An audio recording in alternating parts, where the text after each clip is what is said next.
Good morning, everyone. It is November 4th, 2013, Monday morning. Welcome to our second Delano Public Schools Professional Development Day, focusing on curriculum mapping.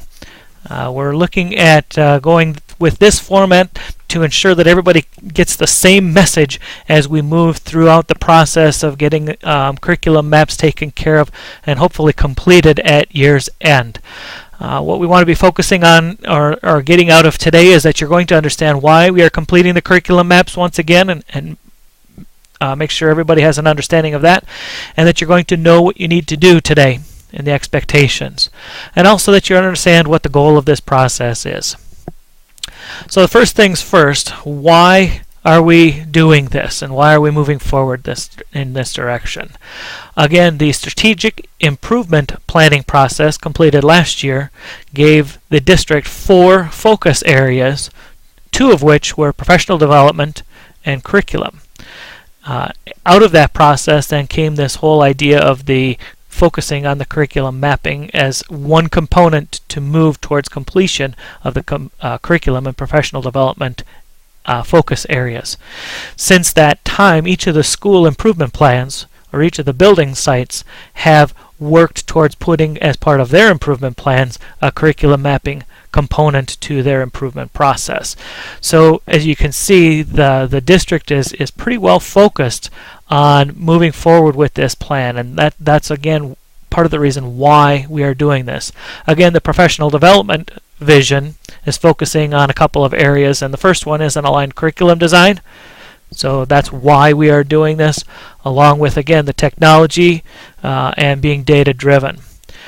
And even more specifically, the curriculum vision states that we are to have a vertical and horizontal alignment of pre-K-12 curriculum that prepares all learners for college and career readiness. So those are parts of the reasons why we're doing this. Again, if that's been our 4 or 5 year commission, what is the district level of commitment to this? I know sometimes we wonder, why are we doing this? Are we going to do this so that things just sit on shelves and be wasting our time?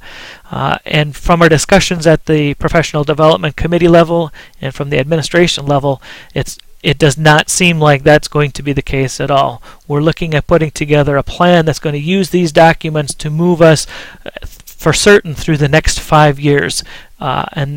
And so that's why we've committed, some time for each of these professional development days, including a new professional development day on April 4th, and extra resources from the professional development committee this year.